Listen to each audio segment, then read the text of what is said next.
Wyatt at wsmn.live. USA Radio News. I'm Ron Warner. Georgia voters have chosen a replacement for former GOP Congresswoman Marjorie Taylor Greene. Republican Clay Fuller declared victory last night, crediting the backing of President Trump. President Trump is the most critical factor in our election, and he has made sure that we are going to win. And he made sure that he was the ultimate trump card. Fuller defeated Democrat Sean Harris 56 to 44%, with all precincts reporting in the state's deeply red 14th congressional district. The election was a special runoff to replace Greene, who resigned from her seat at the beginning of the year after a falling out with President Trump. Fuller will serve the rest of Greene's term through the end of the year. The two Republican candidates continue to poll ahead in the race for California governor. The latest poll was released Tuesday by the California Democratic Party. About 1,200 likely voters were polled by phone between March 31st and last Sunday. Political commentator Steve Hilton and Riverside County Sheriff Chad Bianco were tied, both with 14% support. The March poll had Hilton ahead of Bianco 16 to 14%. Bay Area Congressman Eric Swalwell is the highest polling Democrat with 12% support, an improvement of 2 percentage points from March. He's followed by billionaire Tom Steyer and former Congresswoman Katie Porter. I'm Daniel Martindale. The latest U.S. Census shows a slowdown in population growth across the country, including South Florida. The Census Bureau found a decline in domestic migration in the Tri-County area, with more people leaving than arriving. Realtor and former Miami Beach Commissioner Kristen Rosen-Gonzalez attributes the shift in part to a decline in affordable housing. The working class neighborhoods that are $400 per square foot, those are definitely suffering, whereas we have as high as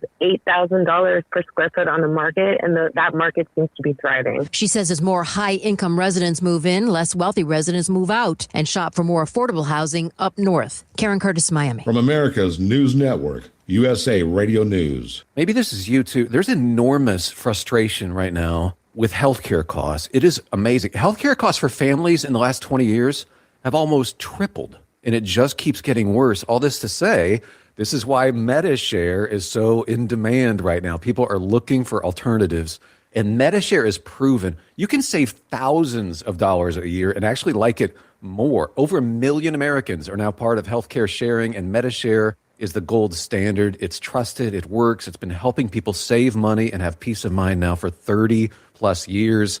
It's not some big impersonal thing either. It's a community of people like you helping each other. So yeah, if you're frustrated too, here's your chance to make a refreshing change. You'll notice the difference as soon as you call. They're easy to talk to. You can get a price within 2 minutes. Here is the number. Call 855-SHARE-40. That's 855-SHARE-40. 855-SHARE-40. Drivers should not expect relief on gas prices anytime soon, despite the 2-week ceasefire in place with Iran. The U.S. Energy Information Administration says restoring full flows of oil through the Strait of Hormuz will take months, and that'll keep prices higher until output can return to normal. Martin, who drives between New Jersey and Manhattan, says he figured big oil would take advantage. It's just business. I'm not mad at them for doing it, but if people think because the strait is open, all of a sudden gas is coming down at the pump, you are sadly mistaken. It's not going to happen like that. According to AAA, drivers around the nation are paying an average of $4.16 a gallon. On average, drivers in New York are paying $4.13 and in New Jersey, $4.09. In New York, I'm Natalie Migliori. Todd Blanche is laying out his promises as he assumes the role of acting attorney general. Blanche said one of the DOJ's main area of focus is healthcare fraud against the U.S. government and discussed one case in particular. A criminal defendant was sentenced and the department obtained 2 additional guilty pleas in matters totaling over $500 million in healthcare and COVID fraud. Blanche thanked outgoing AG Pam Bondi, who was let go by President Trump last week. The House committee looking into the Jeffrey Epstein investigation subpoenaed Bondi prior to her ousting, and Blanche would only say the status of that subpoena is up to committee chair Republican James Comer. Reports say that Trump is still looking for someone to replace Bondi. I'm Mark Mayfield. I'm Ron Warner, USA Radio News. You can help put vets to work by donating your car, truck, or van. Your donation will directly support programs to help vets find jobs or even start their own business. Donate today for fast, free pickup of your vehicle. Call 800-209-4580 for 24-hour response. Call 800-209-4580. That's 800-209-4580. 880. Dependable Lock Service is your source for replacement car keys, custom safes from Liberty Safe, and so many more lock and key services. With over 30 years of experience in lock and key industry, there's nothing Dependable Lock Service can't do for you. Whether you're looking for duplicate automotive chip keys, rekeying commercial and residential locks, or custom safe building, we've got you covered. Call 603-886-0559. Nashua's Dependable Lock Services 24 hours a day, 7 days a week. The sky's not the limit, it's just the beginning. I'm Ed Mullen from Nashua Aerial Advertising. There's no better way to advertise your business and or message than high in the sky. How can you make your advertising budget work for you? By putting your ads up where they'll stand out. The sky is an uncluttered, impressive venue. You can put your message over a region or location to target your desired demographic. Put your ads where they're needed. We provide coverage over communities through Merrimack Valley, Greater Nashua, Manchester, Lowell, and points throughout South Central New Hampshire and North Central Mass. Summertime beaches, sporting events, races, fairs, and festivals are all ready-made for banner telling. For more information, please visit us online at NashuaAerialAdvertising.com. And remember, the sky's not the limit, it's just the beginning. Tired of wondering where your money really goes? At Mammoth Nation, we built what was missing. The America First Marketplace. Every brand we feature is 100% American owned and operated, rigorously vetted for their values and committed to supporting our Constitution, law enforcement, and the American dream. When you shop with us, your dollar stays in the neighborhood, supporting families, veterans, and charities like Folds of Honor. No more sending your hard-earned money overseas to the companies that don't respect you here. Your dollar reflects your values. Your dollar, your values, your America. Join Mammoth Nation today and be part of building a patriot economy by going to TruckersUnitedForFreedom.com affiliate page and hit that link. American built, America strong, Mammoth Nation. The views and opinions of the following show do not reflect those of WSMN, its owners, and/or associates. Welcome to the Common Sense Conservatives, a political discussion group about current events and other government-related matters every Wednesday evening from 7 to 8 p.m. Right here on WSMN 1590 AM, WSMN 95.3 FM, and streaming live on wsmn.live. Making sense of the inverted reality we are subject to every day, the Common Sense Conservatives are here to help bring you back to reality. Now, your hosts, Chris Wyatt, Todd McKinley, and John Grosvenor. All right. Hey, folks, welcome back to the Common Sense Conservatives. If it's Wednesday night at 7 Eastern, right here on WSMN 1590 AM and 95.3 FM, it is the Common Sense Conservatives coming to you live from Nashua, New Hampshire. Of course, I come to you live from Kingsport, Tennessee, and our co-host, Colonel Chris Wyatt in Central PA. John Grosvenor is in the studio, as always. Gentlemen, how are you this week? Yeah. Doing well here, Todd. You know, normal stuff going on in New Hampshire. We got the political right trying to fight back the infectious left from all their wrongdoings. And yeah, I know I'm sitting there looking on social media and Goodlander's posts and stuff about Donald Trump. What a bunch of crybabies. I'm telling you, man, they're all whining and crying. He said nasty things. He was so mean. You know, it's ridiculous. Sorry, but it is. Right. Yeah. So, Colonel, you inspired me. I was going through what hat should I throw? And I'm like, he wore a cool hat last week. I'm throwing my U.S. Army retired hat on. Yeah, you kind of forced me to pull this one back out. I mean, so we're in sync here. Yeah, no, this is kind of cool. I never seen one like this, so I just had to get one when I saw it there at Nellis Air Force Base. Gentleman selling it. Yeah, gosh, lots to talk about tonight. Apparently, we lost the war. We lost the war. Sure. According to a lot of analysts and social media commentators and the president of the Iranian American Council, among others, we've lost the war. I would expect that from the mullahs in Tehran, but not from everyone else. But apparently we lost the war. We'll talk about that tonight. You've got the lead, and when you're ready, I'm happy to weigh in on this subject.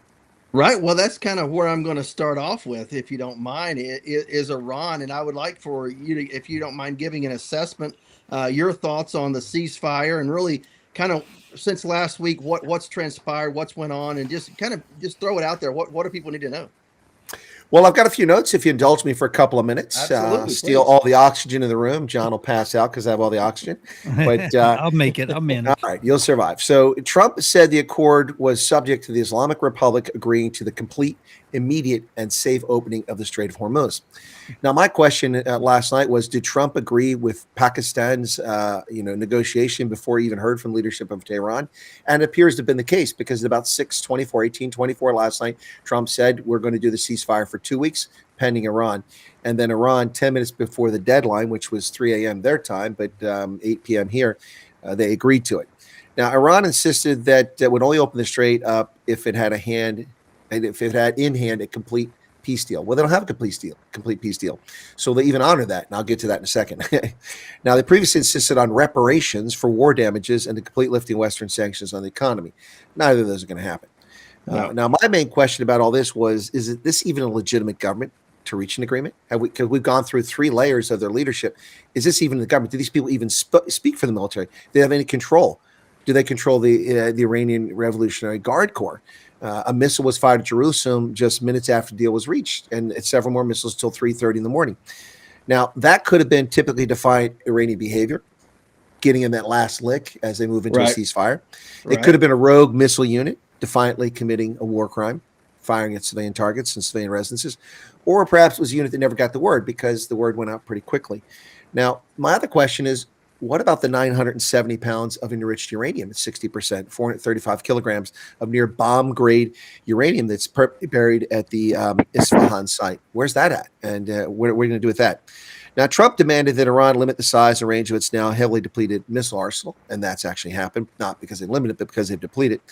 And does this temporary ceasefire agreement lend legitimacy to Iran's IRGC? Does that make them legitimate rulers now? And its new ruler, Muqtada Khomeini? I mean, the fact that they're negotiating with them would seem to imply that that's the legitimate government of Iran. Now, the 2-week ceasefire, guys, leaves many questions unanswered and raises questions about the conflict. Difficult questions that many of us, including my co-host, I'm sure, want answers to. So what happens when the 2 weeks pass? Do we resume bombing? The War Powers Act comes into effect at 60 days, and we'll have reached that point after 2 weeks. So what happens then? That presents a problem for Trump. He gets 60 days to do what he needs to do, and the 60 days will be up at the end of the 2 weeks. Congress is unlikely to grant a resolution to extend the war in an election year. And the existing resolution for the war on terror, I don't think can be extended to this. The only way that we could bomb, I believe, I'm not a legal expert, but I believe would be if they fire at us, we could retaliate in self-defense. But does this actually just give Iran breathing space to wait out the 2 weeks and then not have any more attacks from the U.S. because it's election year? And what about the Iranian people? They must feel disappointed or perhaps even betrayed because this is over. Trump did tell them to rise up. And purportedly, Trump claimed in an interview that he actually tried to get weapons to them.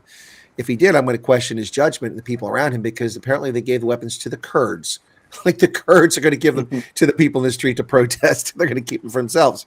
Right. Now, gentlemen and listeners, Iran cannot be trusted or believed. They've already begun trying to turn the annihilation of their leadership, their Air Force, their Navy, their air defenses, nuclear program into a victory for Tehran. I'm not sure that must be a Pyrrhic victory. But Iran's National Security Council in a statement said the country had been victorious over Israel and the United States and maintained the United States had accepted all of Iran's peace plan, including guarantees not to attack Iran and Iran's control of the strait. Of course, Trump made no such concessions, nor will we pay reparations. So I think that they both protest too much. Now, as far as Iran, I'll wrap this up very quickly here. From the moment this thing happened, Iran has been violating the ceasefire. This morning, Israel attacked Lebanon. Israel disavowed the statement by Pakistan that Lebanon was part of the peace agreement or the ceasefire. They said it's not, and they hit the heaviest attack ever in this conflict in Lebanon. In response, after letting 2 ships pass the Strait of Hormuz, the Iranians announced that it was closed again. So they've already closed the strait. They've not opened it up. Therefore, there should be no ceasefire on that basis alone. In addition to that, they fired 35 missiles and 17 drones at the UAE. They attacked Kuwait. They fired a drone that attacked the Saudi oil pipeline that goes to the west side to the Red Sea. They have not even begun to comply. We could have said last night, rogue units, miscommunication, but today it's clearly Iran wants to declare victory and continue to attack its Arab neighbors. Gentlemen, this is a beast that cannot be trusted, and they should be eliminated. Just pummel them into the Stone Age. That's what I have to say. And John, as far as the tweet on Sunday, I also criticized the president It was a highly inappropriate tweet on Easter Sunday. And also, it was very disrespectful to Muslims. Not that I'm promoting Islam, but praise be to Allah. When he said that on it's just in the context, it was gratuitous. It was unnecessary. Frankly, it was vulgar. And as we said, we'll call the president out when we disagree with him. I disagree with that, and it didn't help. That was not helpful. I appreciate the enthusiasm. I also have the enthusiasm for eliminating an enemy that declared war against us 47 years ago and has disrupted peace throughout the region for decades. But the president doesn't need to do that sort of thing. It's not very helpful to the situation. It just gives ammunition to his enemies. That's my view on it, John. So we may disagree on that, but my point is that it's not a matter of inappropriate. disagreeing on that. It's Okay. it was pretty harsh. It was harsh. I'm not gonna lie about that. It was harsh, but at the same time, it's Trump's mode of operation. It's how he works. And he's trying to poke at these guys. And really, that tweet was not for you and me. That tweet was not for the American people. He was trying to be threatening to Iran because he knows they're watching him, and so now he's trying to get them to panic, and so that's all he was doing. So you're right. But it was harsh, but it could have been. It could have done it. He could have done it differently if he wanted to throw him. His subsequent tweet about destroying the civilization, not on Easter Sunday, had that effect. In fact, Iran practically begged for this agreement. They front and pretend otherwise, but they were practically begging for us to stop shooting because they were on their last leg. I got you, but it came across badly, and it didn't help his case. It did. I agree. But I've said this before. We're in a state of political warfare with the left. They have attacked Trump, and they have time and time again. It's never been ending. It's been 10 years of this now, of just constant barragement of the liberal left and political warfare, and they will use anything. That man could walk on water, and you know what they would say? Oh my God, he put his feet in the water. They would complain about something. Here he is walking on water, but they'd be complaining that his feet touched the water. And I'm just sick of the liberal left, and I don't really care what Trump says, as far as that goes anymore, because they never shut up. They never stop. So screw them. Well, John, before Todd jumps back in there, his lead, right. I've got to respond. I'm not just tired of the left. I'm tired of the lunatics on the right. I mean, the behavior of Candace Owens, of Tucker Carlson, Candace Owens, Alex Jones, Bannon, all these people attacking the president, pretending Marjorie Taylor Greene, she's off her rocker. I mean, I'm tired of them too. I disagree with the president, what he did on Sunday, but that doesn't mean I betray this nation, undermine unity. Todd? Exactly. So Fox News is reporting, and I'll read the headline here in a couple of the paragraphs. Trump critics go from outrage over Iran threat to mocking him as chicken for not following through. And of course, they dust off the taco meme. And of course, several prominent critics of President Donald Trump have suggested he chickened out for not committing what they initially insisted were war crimes against the Iranian people. Prominent liberals, including the Democratic National Committee, or DNC, have used the acronym TACO, which stands for Trump Always Chickens Out, to provoke Trump's ire. The phrase was first coined by Wall Street analysts when referring to Trump's tariff policies, suggesting Trump will walk back the steep reciprocal tariffs he announced in 2025. What do you make of the Democrats? They said it was going to be a war crime if he did, say, wipe out civilization or hit dams and hit infrastructure, things like that. And to now all of a sudden say he's a chicken, shouldn't you be praising him for backing off of the rhetoric and not following through? For showing restraint. Well, my approach to this is that the taco thing is comical because it's always based on a partial story. It's a fallacy. Trump, so Taco Tuesday. I mean, just give me a break. It's ridiculous. So what exactly was Trump supposed to? And these are not war crimes, by the way. I mean, I know the status. I looked this up again, make sure I understood the Geneva Convention and law of land warfare. These are legitimate targets. They support military activity, bridges, and power plants, allow the government to operate, the government that is in conflict with the U.S. So that's not a war crime, but that whole slander. And meanwhile, the Iranians actually committing war crimes as the press runs these stories. They talk about, the Trump is going to commit war crimes by attacking civilian infrastructure. Civilian infrastructure used by the military. Therefore, it's a legitimate military target.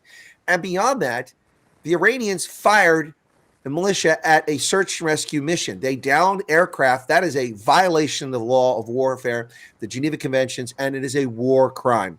No one mentions that. The 155 aircraft, we lost 2 aircraft, probably cost us about $60 million for those aircraft. We're lucky we got out of there safely because people fired on them and damaged them. And that is a violation of war. In addition, the Iranians have been firing missiles at hotels, at high-rise buildings, at apartment complexes, at homes, not hitting military targets. These are war crimes, and no one's talking about that.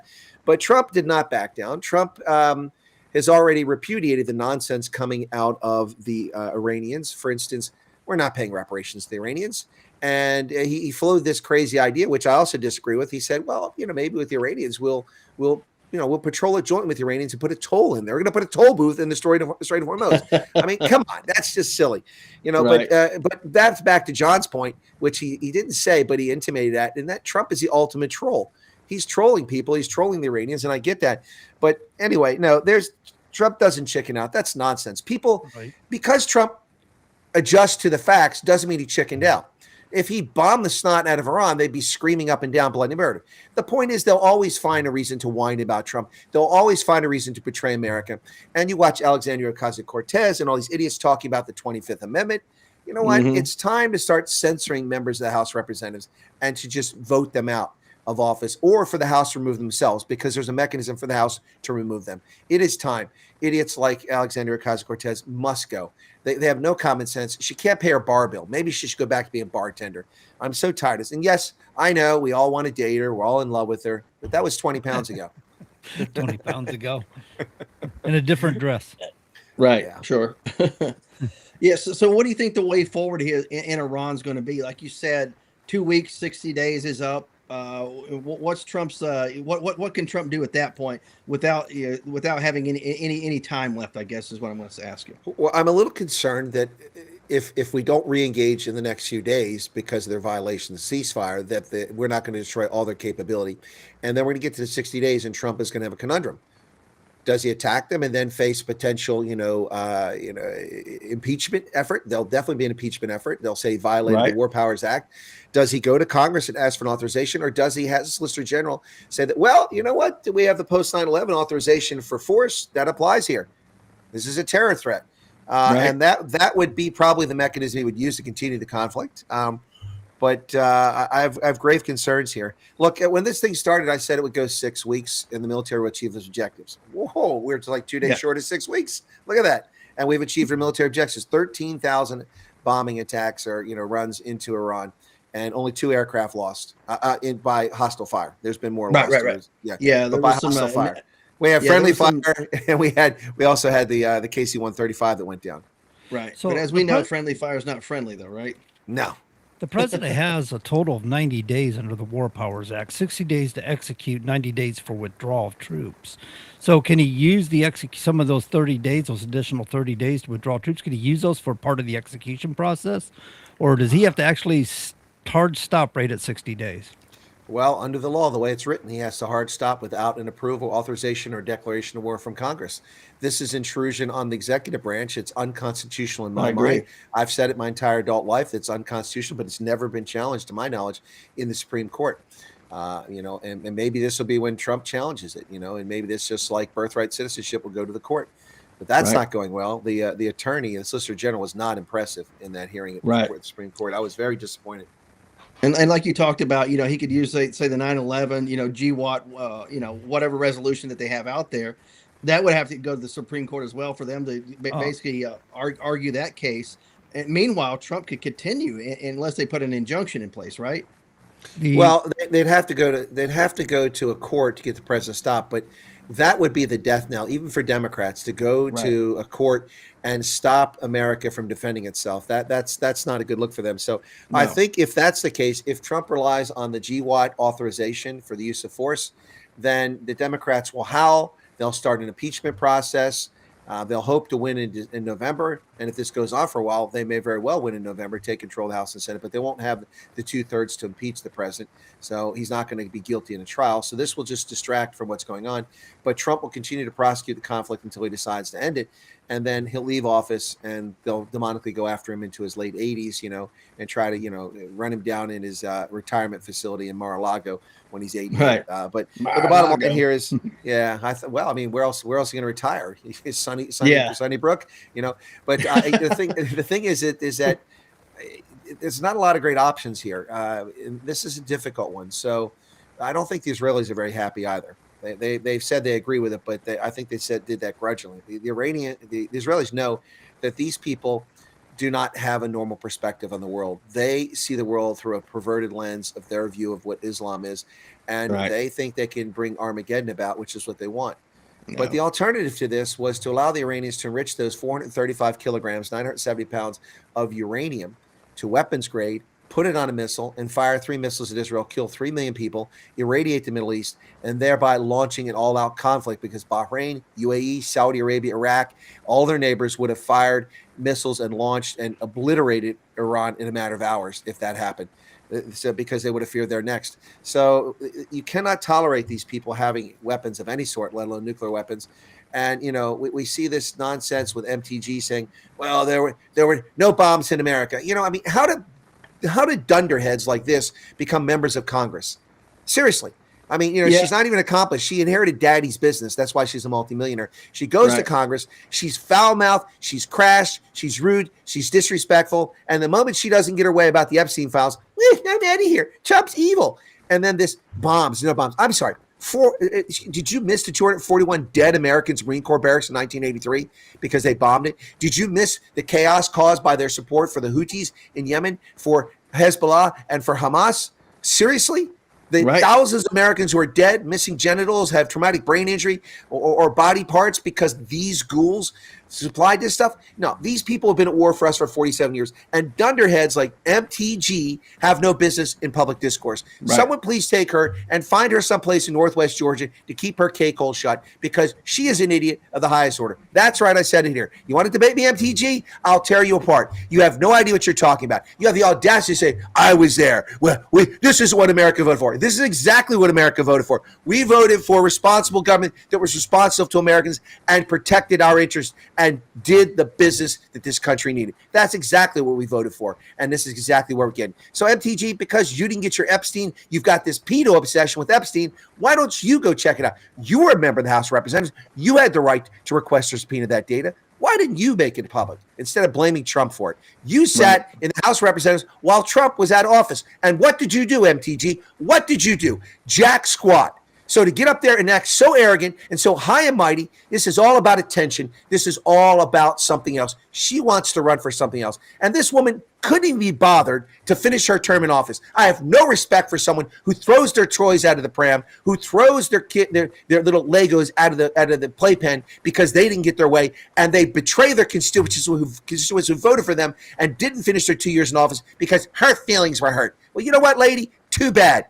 You make our butts hurt. Move on. I think you forgot to mention she drops an F-bomb every time she speaks. Exactly. I mean, like a multitude of them, like cluster bombs from Iran. Mouth. Yeah, she has no vocabulary. Earlier today, Trump met with NATO leader Rutte after musing about exiting alliance. NATO Secretary General Mark Rutte met behind closed doors with President Donald Trump on Wednesday for discussions that were expected to focus on reopening the Strait of Hormuz, a vital shipping waterway, and on soothing Trump's anger with the military alliance over the Iran war. That's from Newsmax. And of course, what are your thoughts on us exiting NATO? I don't think that that's going to happen, but it's been discussed. People are talking about it. It's been threatened. Going to happen? Ever going to happen? Or what are your thoughts on it? What's the strategy behind even threatening it? Well, say that again. Right. No. So obviously, I don't believe we're going to leave NATO. Like you. No, we're not. No, that's. I was being facetious. No, I said say it again because it's just it's incomprehensible. Look, this is an issue that I disagree with many political pundits, and I agree with some legal scholars. The Constitution is not clear about this. The Constitution does not grant the president the authority to leave treaties, but in practice, it's been done. It's been challenged, but the Supreme Court refused to hear the case, saying it was a political issue. That's nonsense. That's the court's job to adjudicate these things. Leaving treaties is a legal outcome. Whether it's a political act or not, the outcome is legal. And here's the problem. You have treaties that affect commerce, and Congress has sole authority over commerce. Primarily. So, things like NAFTA, how can the president just leave NAFTA? It has to be abrogated by the Senate. Treaties, we have checks and balances. Treaties must be ratified by the Senate in order for them to be legitimate. People make the argument that Trump pulled out of the Paris Climate Accord. Yeah, and it was not a treaty. The Senate, Democrat and Republican Senates never ratified the Paris Climate Accord. Therefore, we weren't beholden to it. Yet the media lied about this. So this is a sticky wicket. And my issue here is that Trump doesn't, in my view, have the authority to leave NATO. That's a treaty signed by a president and ratified by the Senate 7 decades ago. He has no authority to leave NATO. That's my view on it. Now, there'll be people who disagree with me, probably Trump and a Solicitor General. But my problem is that you cannot – how do you have checks and balances if the check on the presidency, the executive branch, is the ability of the Senate to confirm his appointments and to confirm treaties by ratifying them? He can't just make deals willy-nilly with Austria-Hungary, doesn't exist, or with Iceland. You just can't go do that. Or Paris Climate Accord. You can't commit this country to a treaty on your personal whim. The Senate has to, who represent the people, and the states must ratify that. And how can a president be allowed to nullify what the Senate has done? What's the point of having the Senate ratify a treaty? To me, it's common sense, and it should be common. But this is an issue that's going to have to go to the Supreme Court one day. They've already rejected this in the 1970s when Carter was doing some nonsense. It was a case against Carter, and the Supreme Court refused to hear the case. So for me, we're not leaving NATO. This is Trump trolling. Right. Look, I mean, he has a right to be disappointed, whether he's disappointed in NATO, but I think NATO is the wrong target. I think the European Union is the target. That's where the energy should have been spent. He should have been blaming the European Union. Yes, I know the membership overlaps, but not completely. The European Union is the entity that's suffering because they don't have oil, not NATO. NATO is a diplomatic defense alignment, but Germany, France, Italy, UK, they get, well, the UK gets a lot from North Sea, but that's drying up. They get their oil from Middle East. Japan, China, South Korea, oil from Middle East. We get almost nothing from the Persian Gulf. And these countries have done nothing to ensure their supply gets through. They may not want to be belligerents in the war, fine. But why can't they provide escorts for ships in the Strait of Hormuz to protect their access for their economies? But you know what? So I understand why he's frustrated. But attacking NATO is the wrong target. I mean, NATO, this is not an Article 5 agreement. This is not America having been attacked. We weren't attacked by Iran directly. So NATO has no obligation to jump in. And frankly, shouldn't. I mean, NATO has already overstretched its bounds by going into Libya, in my view, and going into Afghanistan. Neither of those, in my view, is appropriate. Neither one. That's my view. Right. I'm going to shift gears here to talk about PA for just a moment. Pennsylvania Governor Shapiro teases 2028 White House run. Pennsylvania Governor Josh Shapiro on Wednesday signaled interest in playing a role in the Democrat Party's future as it debates its direction following recent election cycles, saying he wants to, quote, be a part of that conversation, end quote, when it comes to the party's priorities and messages. So your governor's looking like he may be gearing up for a White House run. I don't think you're going to vote for him. What are your thoughts on that, Colonel? And we'll go to John after that. You're muted. Yeah, thank you, John. I was clearing my throat. I got to turn the mic off. I definitely not going to vote for him. The man doesn't follow the rule of law. He violates the law, and he did so as the Attorney General. Instead of protecting the rights of Pennsylvanians, he sat by while the Biden regime censored our content. He did nothing to stand up and protect our constitutional rights. When he was the Attorney General, before he became governor, he colluded with the Wolf regime and Kelly Bukvar, the Secretary of State, to suspend our civil liberties, to allow Larry Krasner to pull the nonsense he pulls off in Philadelphia, and also did nothing about the election in 2020. He allowed Pennsylvania to violate its own election law. Our Act 77, which came out in 2019, was supposed to allow for mail-in balloting and protect votes, and instead it was used to steal an election. That's the bottom line. And then courts simply refused to hear the case, and then the left said, well, there was nothing to it. No, the courts fraudulently claimed that the people raising the case had no standing. But the Trump campaign definitely has standing in the state of Pennsylvania, in the Commonwealth, because he was a candidate on the ballot, and he was defrauded. And I, as a Pennsylvanian, was defrauded as well with this fake mail-in stuff. The boxes were stuffed. No one was even there. Utter nonsense. And the law was broken. Ballots were counted that came in 10 days after the election, a clear violation of Act 77, which wasn't even a year old. The governor himself announced, Wolf, that he was going to ignore the law because it was inconvenient because of COVID. Right. And so this guy will never get my vote. He's a fraud. And I'll tell you what, he'll never be the president of the United States. You know why? 2 reasons. He's not even remotely attractive, number one. He looks like a weasel. And number 2, and this, I have nothing, this is a statement of fact. You know, it was a miracle. Many people thought a Catholic could never be elected when JFK got elected. Right. And it was a real issue. How can a Catholic ever get elected in this country? Well, Barack Obama, elected as a black man. This country will not elect a Jewish American to be president. Not yet. It will happen eventually, but it will not happen with Josh Shapiro. And I'm just saying that. I don't have a problem. I would have voted for Barry Goldwater. He was ethnically Jewish, even though he was a Christian, but his father was Jewish. So ethnically, I have no problem voting for him. I have no problem voting for a number of Jewish people. But I'm telling you that the country won't do that yet. They won't do that yet. So this guy will not be president. So he's wasting his time. He should focus on governing Pennsylvania. John, what are your thoughts on that? Well, anybody on the left has got a chance with the left, I'm sure, as far as Chris's regards going on the cheating of the election. He'll always lean on the emergency declarations, even though I agree with Chris. If Chris says they abused that wasn't properly executed, but the left will buy anything, hook, line, and sinker, bro. Anything. All they've got to do is try to align with the middle of the road people, the independent voters that will kind of sway either way, and suck them in. But he's a political party leftist guy, and the left will support him 100% of the way. So they just got to get a number of votes above the Republicans to get him in there. So it's not an impossibility, I don't think. So yeah, I guess I wouldn't have a whole lot to say on it otherwise. I don't know him that well. I don't know him as well as Chris does. Well, he plays the role of a centrist, but he's not a centrist. That's just for public consumption. It's like John McCain played the role of conservative, but that's not how he behaved in the Senate. Certainly not. They're all a centrist when it's an election year, and all of a sudden they drop back hard left once the voting is over. Yep. So anyway, I don't think that he has the gravitas to be the next president. He is another flash in the pan. Remember a few years back that everyone was all salivating over Martin O'Malley, who was the former governor of Maryland. Yes, right. And he's just a big nothing too. This is another big nothing, Josh Shapiro. But you know what? I would take Shapiro in a heartbeat over Groovy Gavin Newsom. Newsom is disgusting. That's Slick Willie. He's another Slick Willie. He's a Bill Clinton from 2026. Now, let me ask you: do you think Senator Hoodie is going to switch parties, or is he just blustering right now? I don't think he'll switch parties, and I don't want him. He's not. No, I don't know. I don't want him either. He's not a conservative, and the thing that kills me is that this is kind of like the behavior of Marjorie Taylor Greene. When things suit your need, you go along with people. But if you're true to your core tenets and your true beliefs, then you don't fall for this nonsense. John Fetterman and I have diametrically opposed core beliefs. And our behavior is diametrically opposed. I would never go to the Senate looking like I was a gangbanger, wearing cut-off shorts and sweats and a hoodie. It's disrespectful to that august body, even though it's full of reprobates.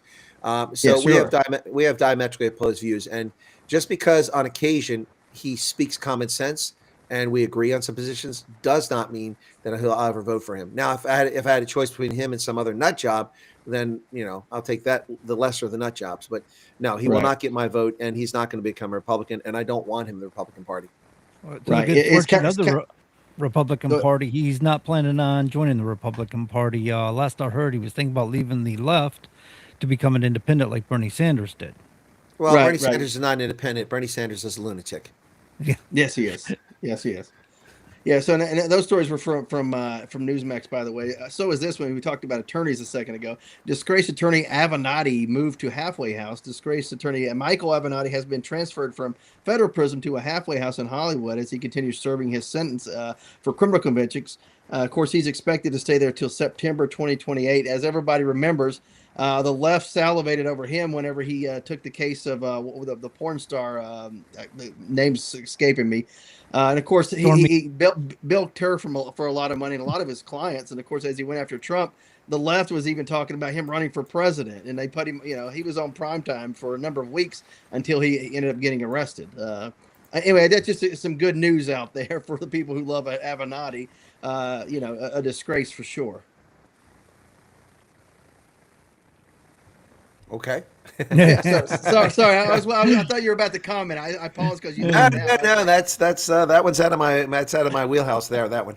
Okay. No, it was just one of those things that popped up there. So, switching to space real quick. Artemis 2. What are your thoughts there, Colonel and John, on the mission so far? I mean, looks like it's very successful in what they set out to do.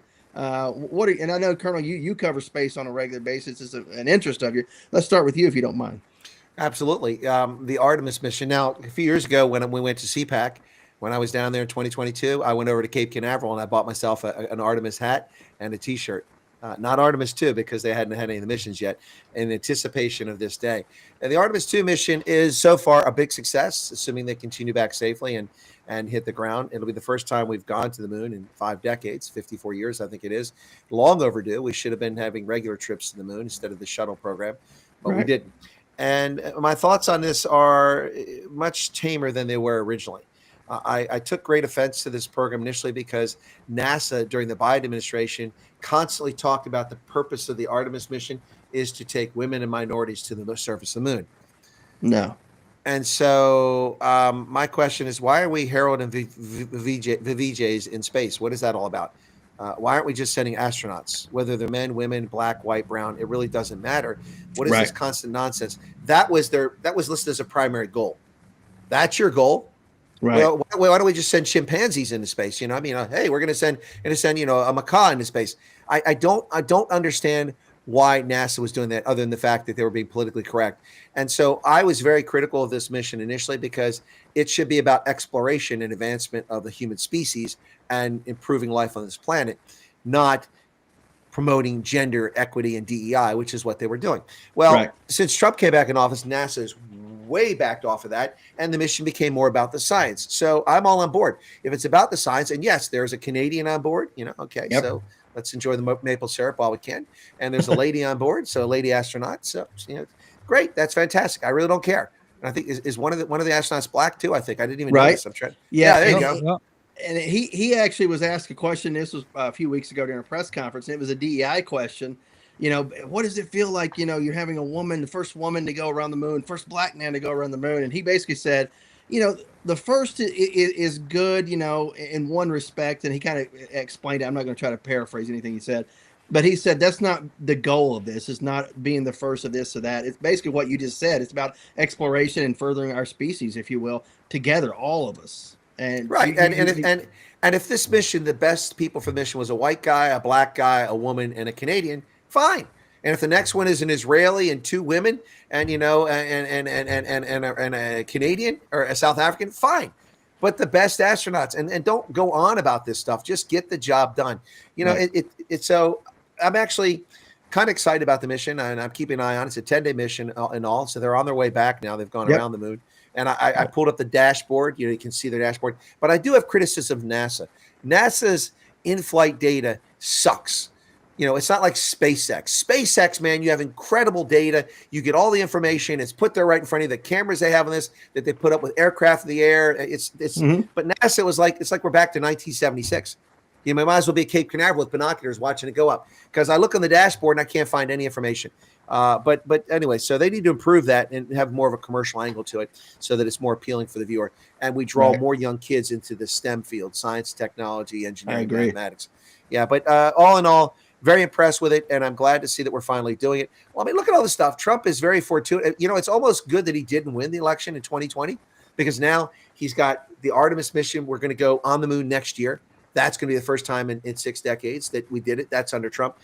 It's happenstance. He's just had the good fortune of it. He's also going to have the Olympics. He's going to have the FIFA World Cup. I mean, and the 250th anniversary of the United States. He wouldn't have had any of that in his last 4 years. So while the country suffered horribly under Joe Biden and his hyperinflation and everything costs twice what it used to, and which sucks, the good news is that, at least in this administration, Trump gets all the big events. Can you imagine that falling to a second term of Biden? How disgusting that would have been. Did you happen to mention a Grand Prix race in Washington, D.C.? Right. I did not. Yeah. I believe he's supposed to have that be a Grand Prix, Yeah. Well, there you go. I'm not big into racing, but there you go. So the point is, it's all happening on Trump's watch. And after 47 years, we go after Iran. It's all happening. What's up next, man? Are we going to make it to Mars before Trump's out of office? Maybe. Who knows? Right. He's a showman. He loves to show it off. He loves to do these sorts of things. But in a lot of ways, you think about it, you go to a rock concert or whatever, or even a big sporting event, Super Bowl, whatever. It's the spectacular of the whole thing. It's still just a game. You can watch a football game every Sunday, but it's the spectacular that goes along with it. I think he brings that to politics and brings a lot of people who weren't really interested or paying attention to politics to focus on it to one degree or another. Whether they're well versed in it is besides the point. He's brought a lot of people to politics to at least pay attention while he's in office. I think that is a good thing to one degree or another.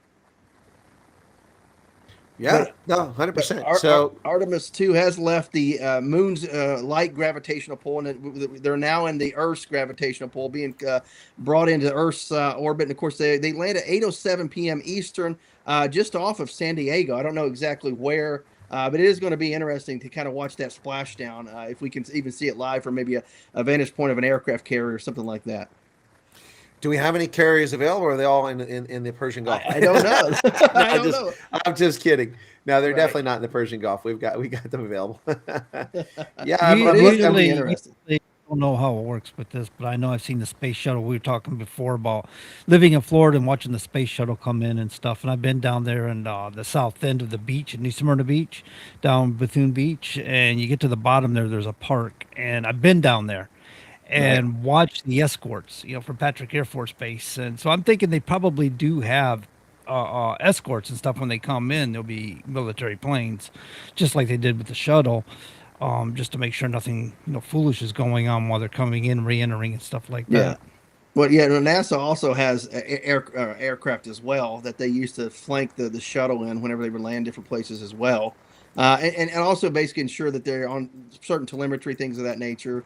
They can relay certain things that they're seeing. And also they're there to spot the aircraft, or excuse me, the space shuttle, to see that everything's, working properly, landing gears down, all that good stuff. They can relay that back as well. That was kind of part of that reason. I thought they used the Air Force Base for all that. You say they have their own planes? NASA has their own jet aircraft as well. Some of them may be military personnel, because the military also has space programs as well. And of course, they cross train and work with NASA on so many things. So, and NASA obviously has their own corps of astronauts as well, as does the military. So I was just thinking, it come to mind because you said something about being able to see footage, and it would be cool to see that kind of footage, Oh, for sure. It wouldn't be hard for somebody to outfit a GoPro or something on one of those planes. I mean, obviously that can't be the pilot's main focus, is to make sure he's catching footage, but it would be kind of cool if they got it captured one way or another. Right. Absolutely. So here's a funny story. This is also on Newsmax. Mamdani, that's the mayor of New York. Mayor Zohran Mamdani admitted in an interview with Politico that his plan to make buses free will not be happening anytime soon. Free busing has not been included in any budget proposal this year, with only a pilot program proposal to show for it. Obviously, we knew you weren't going to be able to have free buses, for crying out loud. I mean, you have a city of 8 million plus people, plus millions of visitors every year. I mean, can you imagine if you had all those people piling on a buses, for crying out loud? It's not possible. It's impossible to do that. It's ridiculous, for crying out loud. And we're seeing cracks in the veneers right here, for sure. You remember the trolley cars and stuff they used to show from way back in the early 20th century, and all the people were hanging off the sides and stuff. They're all overloaded. Sure. That's about how the buses would be. The players would be squatted. And I got to ride a trolley car, or a cable car, I guess they call it, in San Francisco once, and I hung off of it and got a nice photo. That was fun. But those are now just more nostalgia. They're not really for transportation quite so much these days. It's a lot of tourists that just ride them, and they make money that way by the tourists that like to ride them. And I had fun while I was out there riding one. Check the block, good to go. Move on, and watch out for the crap whenever you step off, because all the homeless people. No. When last time I was in San Francisco, I didn't bother getting on the cable car. I just walked. I walked everywhere in San Francisco. It's anyway. Yeah, San Francisco, a city that once was beautiful. It's just a crap hole now. Literally a crap hole. Yeah. Oh, absolutely. A crap hole. Yeah, you were out there recently, if I'm not mistaken, or at least talked about it. Am I right, Colonel? Well, it's not that recently now. It was. It's going on 10 years ago. It's 2017. Oh, okay. 2018. You talked about it. Yeah. Okay. You talked about it. Yeah. I remember hearing the story recently. Never mind. But 8 years ago, it was already a disaster. Yeah. Unfortunately, back then they were already legally letting them do things in the street that we wouldn't normally allow, that we'd find indecent. It made me feel like I was back in Ivory Coast in West Africa. People dropping trowel right there on the street. Oh, God. Oh, wow. Check this one out. It's got a curlicue on it. Oh, my goodness. All right. Nice. Thanks, Todd. Yeah. So speaking of South Africa, I know we haven't talked about it this hour, about the refugee program. Can you give any updates or anything you've talked about, anybody you've talked to, interviewed, etc., since last week? Well, I had a lovely interview with a lady who lives in Davenport, Iowa, who's come over.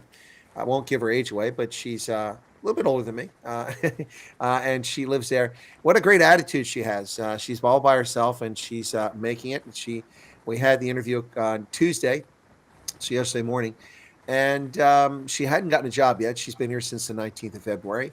And then about 3 or 4 hours after this, I got a message from her saying, I just got a job, a union job, paying really well, doing what she wants to do, driving, tractors and trucks around and stuff like that, which is what she wanted to do. She's very venturesome. So that went pretty well. But there's continued to be some problems with some of the refugee agencies not supporting people.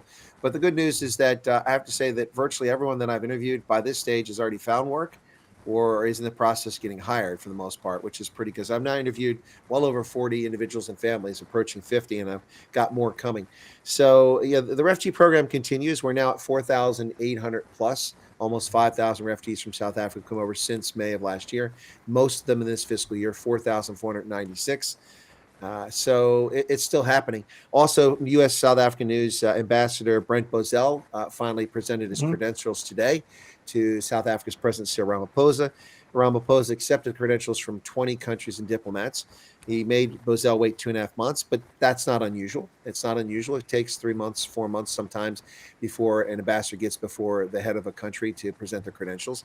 But what was unusual is that they've claimed that the relationship with America is very important, that they value it. And of course, with all the breakdown in diplomatic relations between the U.S. and South Africa over the past few years, particularly in the past year, you would think they would make a concerted effort to make the new ambassador feel welcome. But not only do they not make him feel welcome, and they make him present his credentials along with the likes of Cuba on the same day, which is an insult to America, which was done intentionally.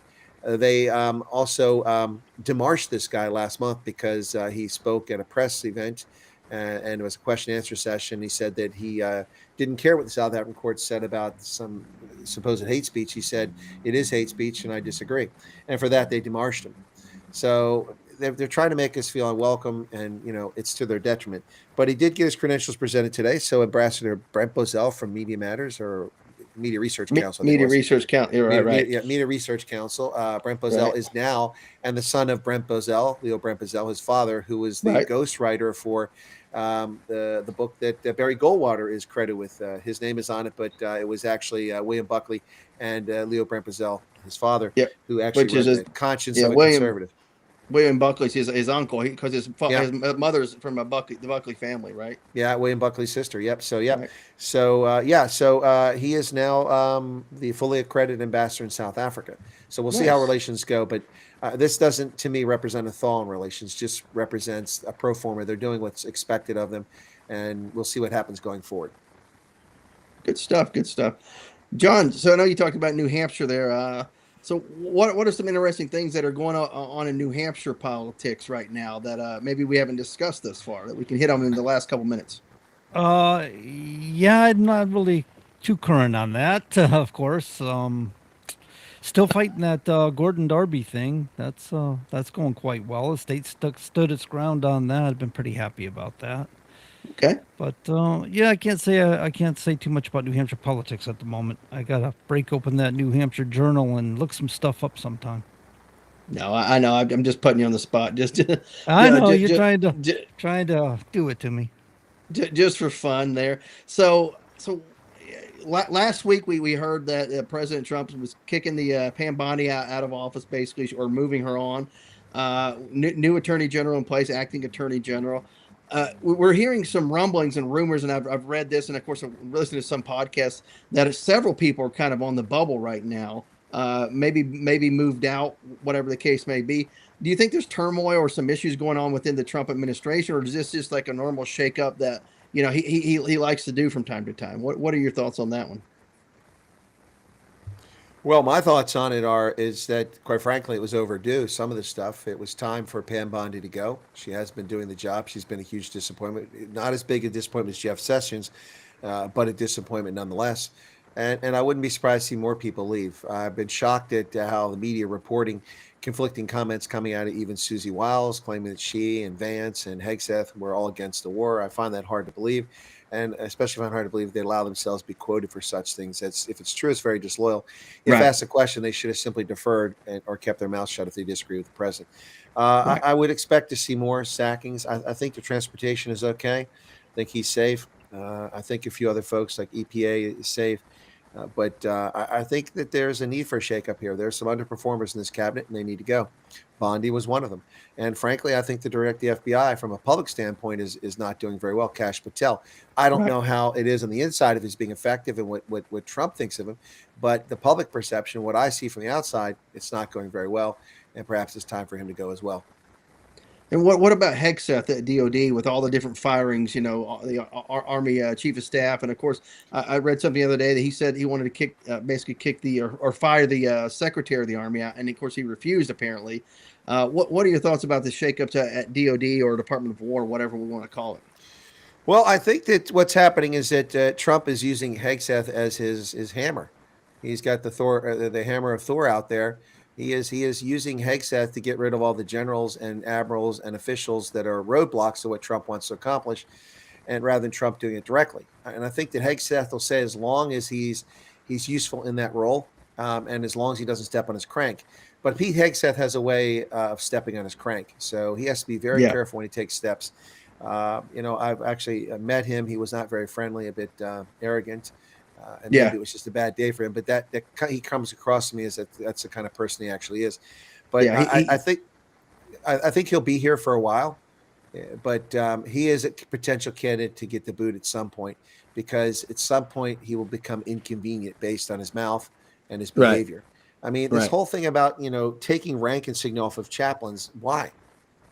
I don't understand that. So are we supposed to not treat them with respect and honor their rank any longer? If you got a full colonel, chaplain, vice a second lieutenant, or a captain, I mean, I don't understand that. He seems to be focused on trivial things. I mean, one of the biggest things he's focused on is allowing firearms to be carried. People now carry on post. That's the next question I got for you. Yeah, I don't really. That's. I mean, I don't know that that's a major issue. The real issue for me is how about we get rid of all this vestiges of DEI, and how about we promote people based on merit? I think that, and they focused on that, but they ought to beat that to death. It's still out there. I still see it. I still see emails come from people putting there and them and nonsense in their email and government account. That needs to stop. That's ridiculous. So that needs to be the focus in on war fighting. And quite frankly, I don't know what the plan is because I'm not in acquisition now, but where are we at on prime movers and main battle systems? The Apache is 50 years old. Yep. The Black Hawk is 55 years old. The M1 Abrams is 50 years old. Every system we have, the Patriot is 40, 45 years old. All of these things are aged. And I know we've gone through upgrades and updates, but they are working on an M1 A3, I think it is, or something like that right now. But I mean, and it's going to be lighter and faster and more lethal, but have the same protection they claim. But then they also went with the M10 tank that they had to cancel after $1 billion of development. It was simply too heavy. It's supposed to be a light tank. So, I would like to know where that's at. That should be a focus too. And I'm not really sure where we're at on that. Also, I would like to know an answer why, after a year of hearing from the Department of War and the Department of the Army that we have record recruiting, everybody's joined the military since Trump came back. Why did we just raise the age of recruitment to 42 for the Army? And why are we allowing convicted drug offenders to come in the Army? That disturbs me greatly. I mean, that is not acceptable. I don't think we should have people who have a habit in the past of using drugs and been convicted for it to be allowed to come in the military. Leopards don't change their spots. Right. I could see letting somebody in who, no conviction, anything like that, no issue, but admitted to, hey, yeah, I've smoked marijuana, I've done drugs in the past, but I don't have an issue with it. Never been arrested, nothing like that. I could see, sure, look, yeah, no problem. You admitted to it, no problem. Let that person in, no issue there. But the people who have repeated issues and, of course, have spent time in jail, whatever the case may be, those people should not be allowed in the military, especially on some sort of waiver, nonsense like that, like you touched on. Yeah, I agree. It's we deal with dangerous equipment. We deal with dangerous situations. Just simply going to qualify to the range is a dangerous situation. We've seen people get killed when people lose their crap on a range, and having people that use illicit drugs and forgiving that and letting them come to the military is a recipe for disaster. And it's not acceptable. Yeah, especially intravenous drugs, things like that, crack. I mean, the hard stuff. I mean, if you smoke marijuana a few times in high school or even in college, that to me, that's not a real issue. If you're mid-20s wanting to come into the military, you gave that up. That was a childhood thing, essentially.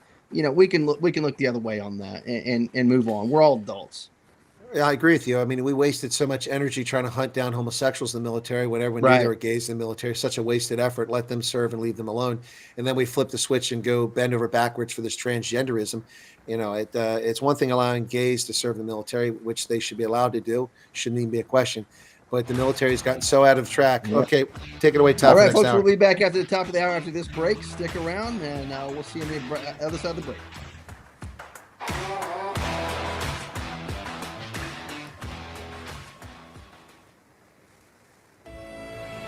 Broadcasting from 200 Main Street in the beautiful and historic Masonic Building. This is WSMN 1590 AM and WSMN 95.3 FM Nashua. Streaming live at wsmn.live.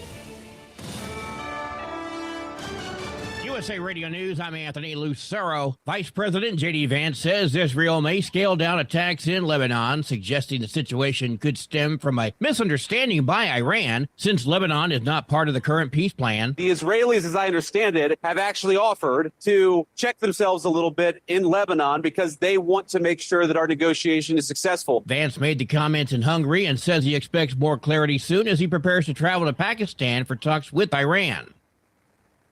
Iran is looking to capitalize on cryptocurrency and the Strait of Hormuz during its 2-week ceasefire with the U.S. A spokesperson for Iran's oil, gas, and petrochemical products exporters union told the Financial Times that Iran reportedly intends to require ships passing through the Strait of Hormuz to pay the cryptocurrency equivalent of $1 per barrel of oil. The waterway is a key channel where about a fifth of the world's oil flows through. According to the spokesperson, ships need to email Iranian authorities about what they're carrying, and the measures are being put in place to make sure weapons are not carried through the strait. I'm at Mattinson. Army Secretary Dan Driscoll says he has no plans to resign or leave his Pentagon post despite internal clashes with War Secretary Pete Hegseth and pressure amid recent leadership shakeups at the Pentagon. Driscoll reaffirmed his commitment to stay in his role and continue his duties.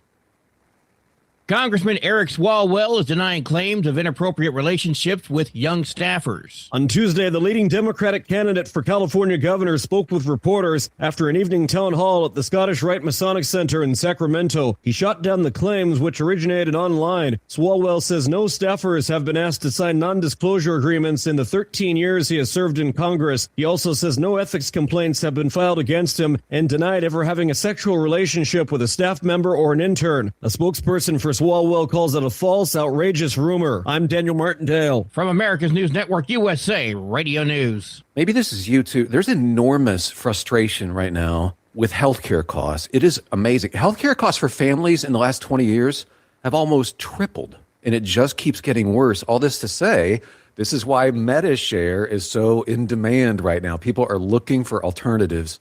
And MediShare is proven you can save thousands of dollars a year and actually like it more. Over 1 million Americans are now part of healthcare sharing, and MediShare is the gold standard. It's trusted, it works, it's been helping people save money and have peace of mind now for 30 plus years.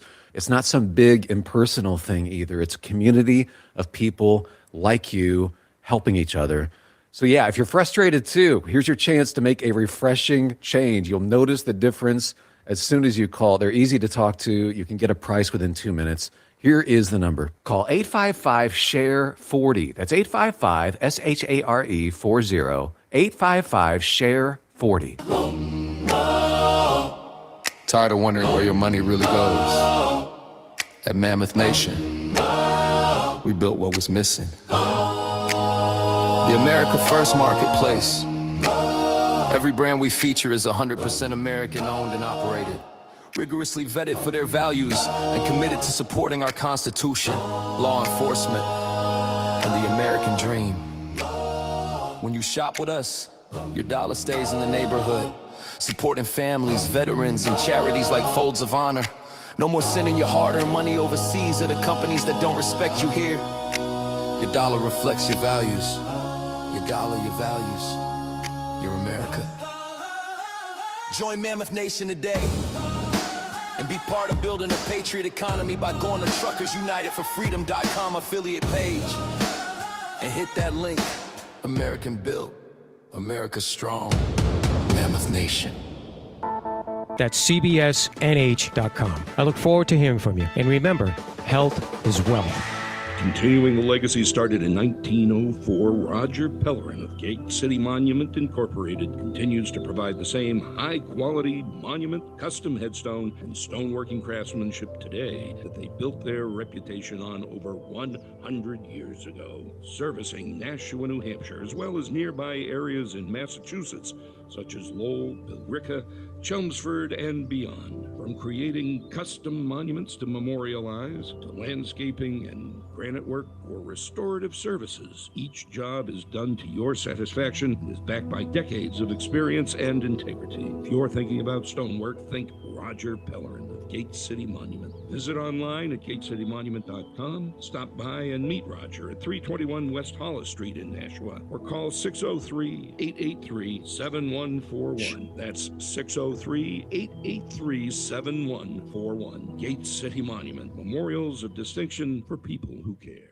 All right. Hey, folks, welcome back to the Common Sense Conservatives. I'm Todd McKinley here in Northeast Tennessee, joined by my co-host, Colonel Chris Wyatt, and Central PA, and John Grosvenor holding down the studio. We're live every Wednesday night at 7 to 9 Eastern, right here on WSMN 1590 AM and 95.3 FM. Also, you can get us on the internet at wsmn.live. That's Whiskey Sierra Mike November.live. For you folks who are sitting at home unsure, you can turn off that radio. You can listen to us online. Take us anywhere you go on your smart device, whatever the case may be. But tune in to the Common Sense Conservatives every Wednesday night at 7 Eastern. Colonel, what are your thoughts tonight? What are some things you want to talk about that maybe we haven't discussed? I'd like to hit some of the headlines during the first hour, and I'd like to want to open up to free flow discussion here in the second hour. Well, I guess it's a good time to start discussing the elections in November. We're far there enough we go. down the road. Yeah, so we're far enough down the road. It's now April, so we got primaries coming up. Pennsylvania's primary will be on May 19th. I think it's the 19th. California's is in June. So we got May, June, July, August, September, October, November. So we're just 7 months and 3, so about 8 months. This is the time that people should start getting serious about the election. But many people have been serious about it for a while. They've been talking about how the Republicans are in trouble. They're going to lose the House. They're going to lose the Senate. I don't know. I think it's impossible to make any such prediction. I mean, we already saw the impact of Trump just saying, hey, let's have a ceasefire. And people are talking about affordability, Trump's driven up the cost of oil. Well, the price of oil dropped from $117 to $91 in one day. Yeah. And the stock market went up 1,300 points this morning. I don't know what the final was, if it was higher, if it went lower, but the Hang Seng was up. The South Korean index was up by over 7%, Hang Seng by 3.59, and the Tokyo's Nikkei was up 5.5%. Yep. Yeah. So, this is reaction. And the point here is that if the flow of oil resumes, these countries get their oil, not the U.S., we're not getting it, then things will stabilize, prices will stabilize, and the economy will start humming. And I think that it's hard to say this far out. This Iran thing has to be settled, and we have to be back on even course, even kilter here. But there's other issues here that have to be debated and discussed. The problem is that the left is winning the propaganda war because they own the media. And that is what people listen to rather than the facts on the ground. People allow their emotions to dictate them. It's funny because I received an email earlier, which really brought me down just before I did the news broadcast. Someone who claims to be one of my greatest fans, one of my greatest viewers, they sent me a very long email, and they said that I was disrespectful and rude and insulted them because I disagreed with them. Okay. All right. So I'd have to go back and watch and see. But this was a broadcast that I did at lunchtime, sitting on a picnic table with the sun shining in my eyes, trying to read the text on a screen that's this big. And someone wrote something about the cap that said the refugee cap. And I said, there's no cap. They pay no attention to that. And the guy was adamant. And he said, yeah, the cap has never been exceeded. I said, yes, it's been exceeded multiple times. And I gave examples. So he wrote me an email and said that I was rude to him and disrespectful, and then went on to explain how I was wrong. And my comment to him in the end was that, why did you do this in the chat? Why didn't you just send me an email and say, I disagree with your findings? This is your analysis. Here's the information I found. Because in essence, his feelings are hurt, but all he did was repeat what I said in a different fashion. I basically said that in the conversation that there's no cap because they find ways to evade the cap. We took 168,000 Afghans in here, and they were treated as refugees. They came over on a humanitarian basis, but that's nonsense. We have 602,000 Venezuelans that have come over here as refugees. They're not called refugees. They're given temporary protected status, 1.2 million people. So they find ways to evade the cap, and that was my point. And maybe I didn't articulate it very well, My point is that the South Africans are freaking out over this cap. If Trump wants these people to come here, they'll come here. He'll find a way to do it. He'll make an American basis. He'll give them temporary protected status, whatever the case is. But these people are freaking out about it, and this guy's feelings hurt. It really, with all the abuse that I take online and the nonsense of people coming in, and then this guy writes me this email. It wasn't nasty, but it was kind of inappropriate. And I'm like, why am I doing this? Why did I put up with this? I mean, I'm not a celebrity. I'm not a media person making millions of dollars a year to take this abuse. I mean, I do this out of the goodness of my heart on my program to help people. And someone's feelings are hurt one time, and he says he's leaving. I'm out of here. I mean, that's just I don't comprehend that. My feelings are hurt 1,000 times a day, and I still do what I'm doing. I didn't call the guy out by name, and also I made a short video about this just before the show. So I was kind of melancholy when we started. And I said, listen, I I didn't call this guy out by name. I didn't name you. John. So, John or Jane, it's, I don't understand people, I can be the target for abuse. Now, he wasn't abusive towards me at all. That's what I'm talking about, but other people are, and he sees it. And so he took offense because we disagreed about something. If that's the threshold for not watching a program, then I don't know what to tell people. I've seen here in the chat says Colonel Chris Wyatt, most people only hear what they want to hear, which is absolutely correct. If you want to get butthurt, you're going to get butthurt. If you want to agree, you're going to find a way to agree, even if what the person has said and done would force any logical person to disagree. If you want to agree with that person, you're going to twist anything you can, or ignore whatever you want to agree with that person or disagree, depending on which side of the aisle you want to be on. I have trolls that do that, Yeah, in this case, the guy has a point. He has a point, but the point he's making doesn't make sense. His point is that, I'm offended because you made me look like a fool. I didn't make you look like a fool. I disagree with you. Right. If you feel like a fool because I disagreed with you, I said that's nonsense. In my view, that's nonsense. And here's the problem. That was your intent, not your intent. No, I wasn't trying to embarrass the guy. I mean, come on, seriously, grow a thicker skin. I mean, I didn't even call the guy out. Now, this is in stark contrast to what happened on Friday night on my nighttime program when a lady came on my program and accused me of outing her, and I didn't. She actually outed herself, and then said I said this and this and about her and that, and she said I wrote a song about her. I'm like, I didn't write a song about you. No, you write songs about big things, big. And she called me betrayer, and she said all my moderators work for a civil rights group called AfriForum. I'm like, where are you getting? Anyway, now that lady was being very abusive, and I just gave it right back to her and mostly laughed at her.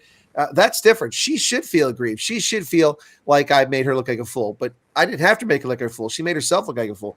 But this gentleman, nobody made him look like a fool. I don't know why he took offense, and then he claims he's one of my biggest viewers. So if you're one of my biggest viewers on my program, when I offend people, which has happened from time to time, sure, when it happens or when I've made a mistake, I actually apologize on air, and I do it promptly. I don't wait weeks or months.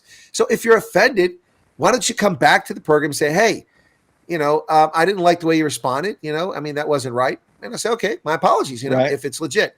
But, just to send me this long detailed email just to prove that you're right, when essentially you're saying exactly what I said, but now you've got 3 pages of email to respond. And I had 30 seconds on air to respond. And so that kind of put me in a melancholy mood. And that's, the social media world sometimes is just so toxic, even when you don't do anything wrong. Look, I will admit that he is correct factually from a standpoint that, no, we don't violate the cap. But the problem is that explaining that takes too long. The bottom line at the end of the day is that they do violate the cap by going around it with other measures. And I actually even mentioned it. I even mentioned they just go around it. So look, if you want to be righteous and be right, fine. You're right. I'm wrong. Okay, your feelings are still hurt. You're leaving. Bye. It's whatever. What you're dealing with here is people with low level emotional intelligence, right? They can't function on a higher level, so they get upset. They're easily triggered, and then he's got to retaliate by contacting you and trying to call you out on it. But the fact that he points out that, hey, I'm your number one fan, tells me he's just seeking a point of leverage to get your goat, to get the best of you. Like, I'm your number one fan, I'm leaving. What does that mean exactly? How would you even know to verify? Well, in fact, that's what I said. I'm like, you're one of my greatest fans. I don't recall you in the chat. It's the first time I recall seeing you in the chat. So, I can name dozens of people by name who are habitual chatters, who habitually contribute to the program, or write to me who don't come and chat, but I'm in contact with because they watch my program. Many people, but this name, the only reason I know the guy's surname is because my coworker at the work college had the same surname. Otherwise, I wouldn't even recognize that. I've had through the years, I've had people on social media that I thought, hey, we were pretty tight, pretty good friends here on social media, got along great, and all of a sudden they got triggered about something, they're gone. Blocked me on social, and I don't even know why, but they do that. Yeah. Relationships die. It's just how it happens. Sometimes you outgrow each other. Sometimes you start getting differences, opinions, and you move apart. Relationships die. And if that's the case on his part, maybe he needs to go find a different show. No, but I mean, honestly, guys, I mean, if we're hanging out and we're drinking beers and we know each other and we got into an argument and I punch you and then you never want to come around again, I get that. But I'm doing a live broadcast with the sun in my eyes, looking at a tiny little screen, trying to see this, and I see part of what he says, and I respond to it, and he disagrees, and he feels I made looking like an idiot. Well, I mean, why didn't you just send me the information? Why are you trying to, and then you're telling me you want to make, look, it's just, I don't understand this. I told you guys a story about the woman who worked for Congressional Research Service, whom I was a source for on multiple reports that she made for Congress. Congressional Research Service, great analyst, some really fantastic people, but they all tend to be left to center. Anyway, so she's left to center. And when Trump did his inauguration in 2017, she lost her mind. I was still on active duty, still a colonel, still writing to her. The Congressional Research Service articles are just made available to the public. You can get them. They're not classified, but they don't just hand them out to the public. And so I would have to reach out to her for stuff and ask. So when Trump was inauguration day, remember all these women walking around with these big vagina outfits on? Oh my God! And I do. I've got a story too. And the behavior of that day, the reprehensible behavior. I was sitting in Scranton, Pennsylvania for a hockey weekend. I went up to watch the Hershey Bears play against Scranton, Wilkes-Barre Scranton, and I was watching this unfold because it was a Saturday, if I remember correctly, the day that was going on, the protest before Trump did the inauguration. Right. And so I watched this, and I've got all the news networks on the cable TV in the hotel room, the Hampton Inn. Got MSNBC, CNN, Fox, and I'm going through all of them. And I'm watching this. I'm like, wow, this is crazy. And then I'm in a Facebook, which I never did. This is why I stay away from Facebook. But I was in a Facebook thing, and people were talking about it. And she was in there, someone I knew. And people were talking about this. And I said something about it. And I said, well, if these people are so upset about equal rights for women, where were they at last summer when Congress was in session? You can make a change. Why are you coming out in January to protest a guy that's not even present, who's done nothing against women's rights? She got all bent out of shape, and ceased communication with me. And this extended to professionalism. A couple weeks later, I wrote to her, and she just ignored it. She's a government employee. I had to request her. She's an obligation to follow through. But she allowed her idiotic emotions to control her. I don't understand people like this. Listen, Todd, I'm sure you're the same way in uniform. I'm sure you had to work for a jerk once or twice, if not more. Oh, yeah. And it doesn't matter. You still do your job. It doesn't matter if you get along with people. The number of people that I couldn't stand that I worked with in uniform over the years is look, I have people that work for me whom I didn't personally like, yet the person was talented and would have made a great officer at the next rank. And so I recommend them for promotion. And when they were denied that top block, I fought with the 2-star general to get that officer that, even though I didn't like the officer, even though that officer actually unintentionally undermined my authority on several occasions because he just didn't get what he was doing. But he had the talent and would have been great at the next rank. So I recommend him. I don't understand people, how they cannot just have civil discourse. If you disagree, if your feelings hurt, that's fine. Then tell someone. If I hurt your feelings and it's legitimate, I'll apologize. But don't be a Karen and throw your toys out of your stroller because your feelings are hurt and say, I'm never coming back. I mean, that's just juvenile. It is. I see it all the time, too, especially on the left. Oh, absolutely. Yeah. I mean, I've had to give NCORs to people who I personally just didn't like, but they were just, crap hot NCOs, and I had to give them a great NCOR. And they're like, I thought you were going to give me a bad NCOR, which is non-commissioned officer evaluation report for everybody. And I'm like, no, I said, you're a great NCO. You and I personally disagree with each other. I'm not going to go hang out with you after work, but while you're here at work, you take care of your troops. You do the right thing. I'm not going to screw you over because that's not how I operate. I'm a professional. Right. And I've seen cases where people who've worked for me thought I didn't like them. And I never gave any indication, but on a couple occasions, they were right. I didn't like them. But then when something happened, I came to their defense because they were in the right. And they were shocked that I defended them. I said, that's my job. That's my responsibility. It doesn't matter whether I like you or not. This isn't about the Mutual Admiration Society. We're not going to sit around here and swap spit. That's not what this is all about. And I don't expect my viewers to want to swap spit with me. Well, maybe if they're really hot and young, but no. But I don't expect if they're AOC-ish looking, right? Yeah, 20 pounds ago. Okay, but if that's who they are. But I mean, but be an adult here, okay? Look, I mean, I'm an adult. If I offend you, I'm willing to apologize. If I get something wrong, I'm willing to correct the record. But just, I'm not watching your show anymore. Oh, bye. What is that? What is that? Did I grow up on the wrong side of the tracks? I'm so confused by this behavior. It still astounds me, and it kind of brings me down. I mean, what prompted that? I didn't even know it was contentious. I didn't even know until I got this lengthy email tonight, and I'm like, what the heck is this? I mean, my goodness. It's kind of like the Lord's Prayer, right? There's a section in there that says, forgive us for our trespasses and those who trespass upon us. We don't realize we do harm to people. We don't realize we step on people's toes. That's why that's in there. It happens. Somebody steps on your toes, big deal. Get over it, Forgive them for it. Yeah, well, people step on my toe all the time. I've had some truly reprehensible things from some of my viewers who said nasty things in comments, and like, whoa, what happened to them? Are they off their meds? And we forgive them. We let them come back. Right. We had a viewer who's a longtime viewer who is going through some very difficult personal circumstances and said some really nasty off the cuff things a couple months ago. And like, whoa, all right. And then I called the person out. I said, that's inappropriate. You shouldn't be doing that. And if that's how you feel, you shouldn't be here. But if you want to come back and apologize to people, you're welcome to come back. The person was an adult. They came back and apologized. Said, I was offensive. I apologize. I was going through something and I shouldn't have reacted that way. And we welcome that person back with open arms. I don't get the way people behave. It's like people, not just Americans, people are emotionally stunted anymore. It's like there aren't many adults left in the room.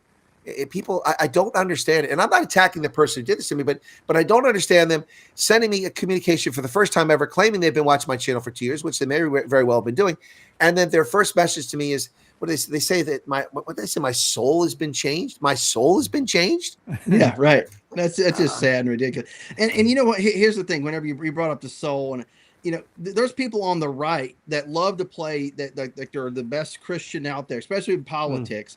And they'll question what's in your soul, what's in your thoughts, what's in your mind. They'll bring up the fact that, well, you're not really a good Christian because you said this and that. And it's like, how do you know how good of a Christian I am because of a political disagreement? And they'll bring that up and try to use that, which it has nothing to do with anything at all. It has to do with just a political or a policy issue. Yeah. No. So the title of my email is "The Trolls Have Changed You." Yeah. Farewell. Huh? Yeah. Farewell. Yeah. Oh, and I have a few local trolls here in my county, and they'll write things on their own Facebook page. It's like, hey, let me read it, tag me in it, so I can at least have a laugh or something like that. Don't just put my name in there and be vague about it. Let me at least allow me to respond. You want the opportunity to throw up a laughy face, right? A laughy emoji. I said you want that opportunity to throw a laughy emoji in there on it, right? Right. Yeah. Or one of these palm face type things. You know what I mean? Like, that's enough of that. Yeah, I mean, people who watch my program know that I've been infinitely patient with people, with behavior. I'm reticent to get rid of people. I try to give them a chance to speak, and I don't just remove people. I know other content creators just take people out immediately or just ignore the chat. Maybe my mistake is engaging with people. Maybe I should just ignore them and just go on air and talk like most content creators do. But I mean, given the degree of patience I have to simply behave that fashion, it beggars the imagination. I don't get it. I don't get it. And I challenge anyone who ever watched my program to with a straight face, say that if I get something wrong or if I've offended someone, tell me that I don't apologize, because you're a liar. I do apologize. So it's so for someone taking offense and it's the first time they ever communicate with me, it's puzzling. I mean, I'm sitting here scratching my head. It's going on anyway. Yeah, it kind of. Now, I got to ask a question. Is George Clooney an actor now, or is he just a weird lefty critic who just fires off nonsense? Well, all that second part's always been true. I haven't seen him act in a long time. Does he still act? Right. I don't know. And I'll tell you, I like a lot of his movies. I think he's a decent actor. I don't think he's the greatest thing going, but I think he's a good actor. I disagree with his politics in a big way. I think one of his best performances was in Peacemaker. I thought that was a really good movie. It was really well done. a special forces, colonel or something like that, I believe. Is Yeah, that right? he did. Yeah, yep. Like a DTRA, like the Defense Threat Reduction Agency kind of guy, looking for those missiles. And then was it Nicole Kidman was in that, I think, as well. And then one of my favorite actors, Armin Müller-Stahl, who grew up in East Germany and acted over there for 30 or 40 years, then came to the West, and he's done a number of things. But Armin Müller-Stahl was pretty good in that. Yeah, that was I think it was one of his better performances. But some of his movies are just kind of lame. But I don't know. Yeah. He lives in France, so I really don't care what he has to say.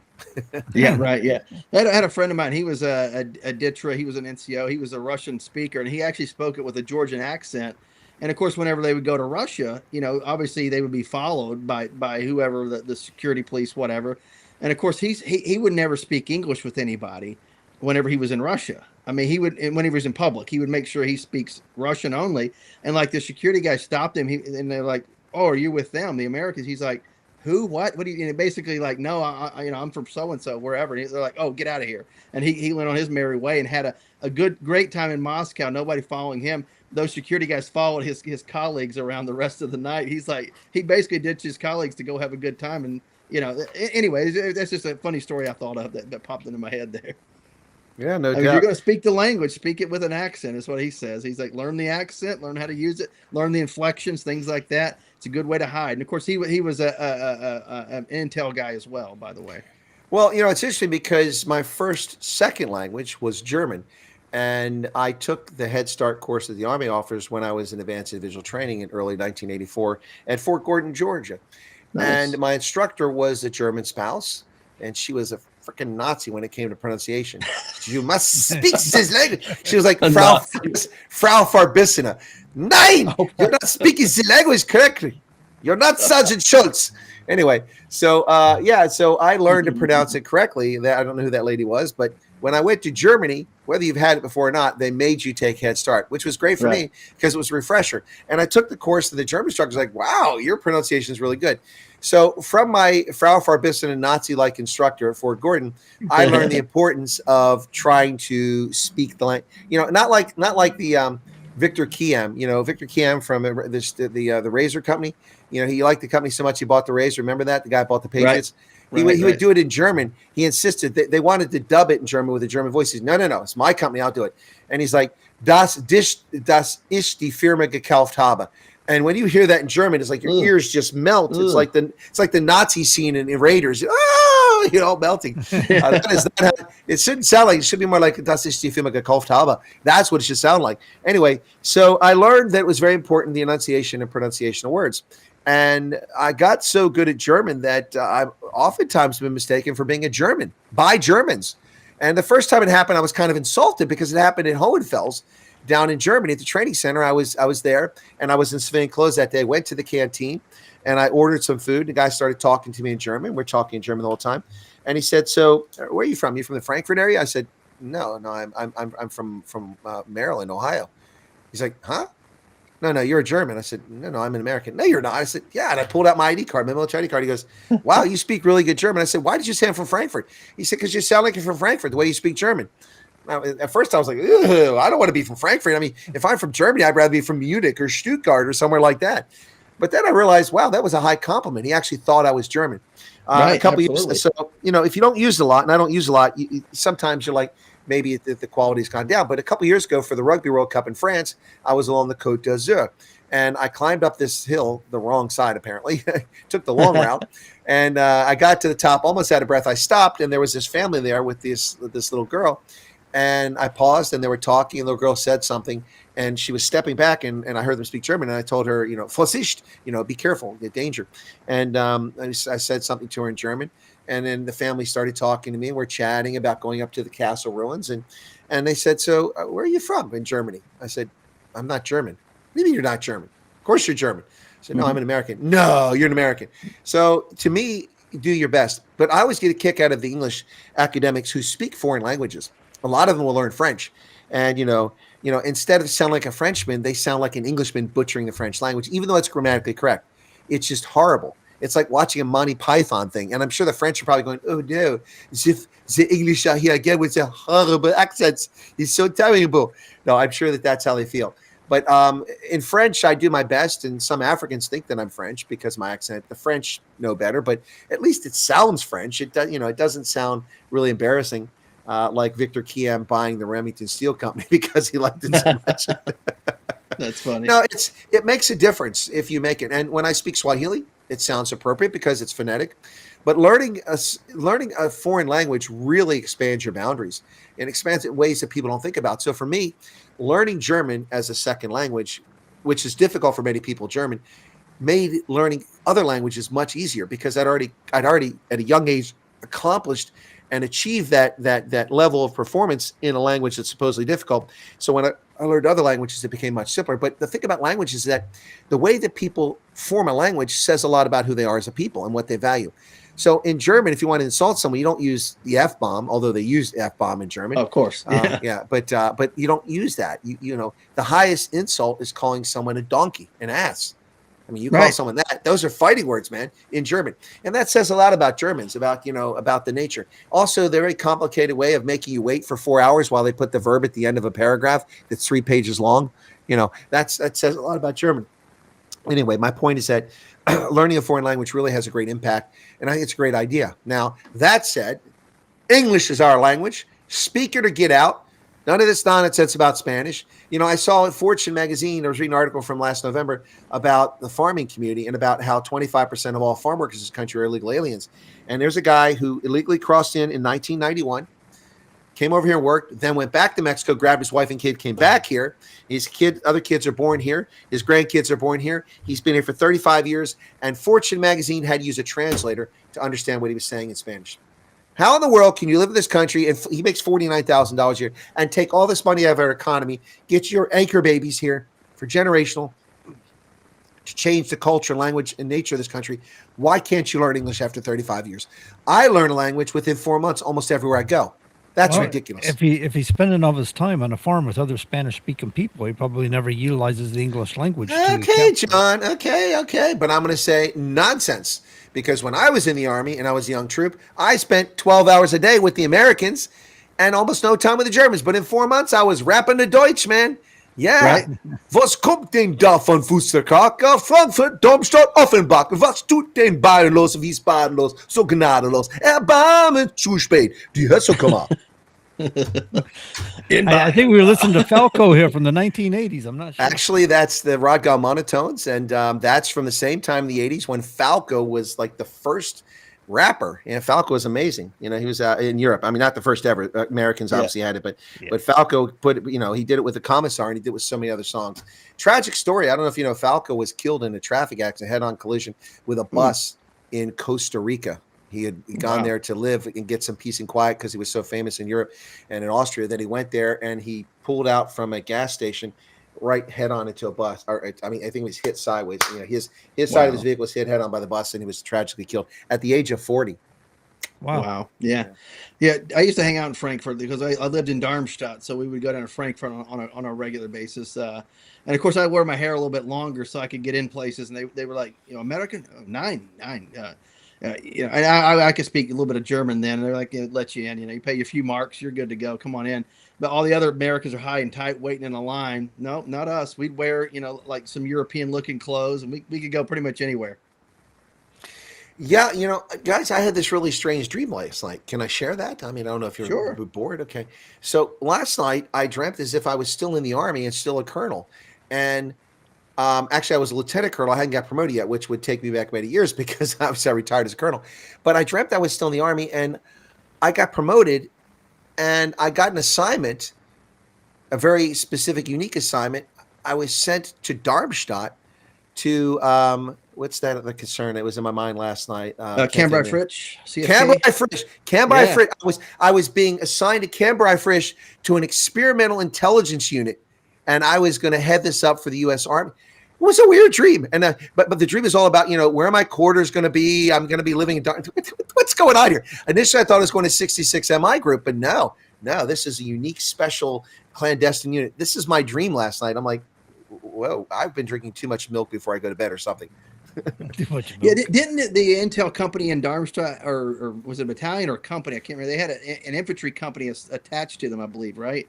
I don't know about that, but the 66 MI group, which belongs to INSCOM, the Intelligence Security Command, was located in Munich at McGraw Kaserne. Okay. And then they relocated to Augsburg, and then from Augsburg they relocated as they shut each of those places down to Darmstadt at the Dagger complex, and that's where they were when I was assigned to them in the late 1990s. They're still around, but that's a operational theater level intelligence operation. But my dream was, I thought I was going to be assigned to that, but no, I was being handpicked by like the Chief of Staff of the Army to be the guy that runs this special intelligence unit that's being created at Cambrai Frisch. I don't even know that we even have Cambrai Frisch as a concern anymore. I actually studied there. I took a University of Maryland course at Cambrai Frisch. Yeah. Our brigade headquarters was our 94th ADA. It's now a theater missile defense in Hawaii. And we were over on the other concern, which I think maybe was Kelly or something like that. I can't remember exactly. But we were the signal company there. And it was a good time. Beautiful country. And of course, Darmstadt, very walkable city. And I think Martin Luther is very known for hammering something on the door there. His treatise or whatever he hammered to the door. Door's still there. You can go up and see it, take photos next to it. It's kind of cool. Yeah, I think it was famous for actually originally doing it in Heidelberg, but then he went around to multiple places and did that as well. Darmstadt was one of them. Yeah, the church still has the original door there. Yeah. Nice town, Darmstadt. But I mean, Cambrai Frisch was not the prettiest of concerns, I'll say that. No. Yeah, but I mean, it was kind of weird. I mean, where does that come from? I mean, I haven't heard the words Cambrai Frisch probably in 20 years, and it just popped into my dream last night. That is truly bizarre. And it was such a vivid dream. I remembered it when I woke up. You know how you forget dreams when you wake up? Mm-hmm. I remembered it. And then it slipped my mind until we started talking here, and I started thinking about that. I'm like, wow, that is a very specific dream. I mean, I'm not a dream interpreter, but now I got to wonder, what does that dream mean? Am I being recalled to active duty? Am I getting put in charge of an experimental intelligence unit somewhere in Germany? Well, I think the White House or the administration needs some people. They will soon, right? They will soon. They'll be letting people go. There'll be some job openings at the White House. Yeah, my second, after my unit inactivated, I was sent down to Larson Barracks down in southern Bavaria. Beautiful down there. Of course, we could go take the train or just drive up to Würzburg, the castle up there. Beautiful area. Of course, just taking a train in Germany, I mean, that people, if you go to Germany, take a train somewhere. And my mom, whenever they came over there, she wanted to take the train and see some stuff. I said, well, how about this? When my brother, he was stationed there as well. So he was driving back to where he was stationed at, I think at, I can't remember where he was at. Anyway, he was in aviation. I was like, well, we'll just take the train from where I'm at and we'll just meet them there. Actually, we'll probably meet Ansbach? Ansbach, thank you. Yeah, very much. Yeah, I think he was in Ansbach. I said, we could just take the train down there and you'll be able to experience a little bit of Germany. I think we had maybe one train, we had to change trains or something.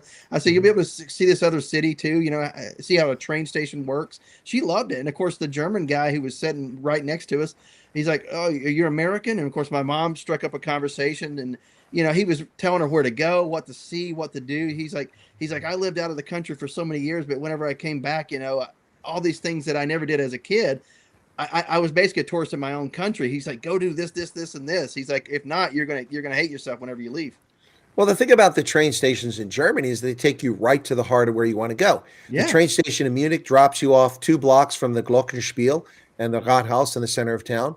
The train station in Cologne takes you to immediately looking right across to the cathedral. The famous cathedral's right there. Frankfurt takes you right in the heart of the red light district. I mean, right in the center of town. It's right there. It's right there. It's literally right there when you walk out. It's a red light. So if you're looking for that, that's there. But that's the nature of the train stations in Germany.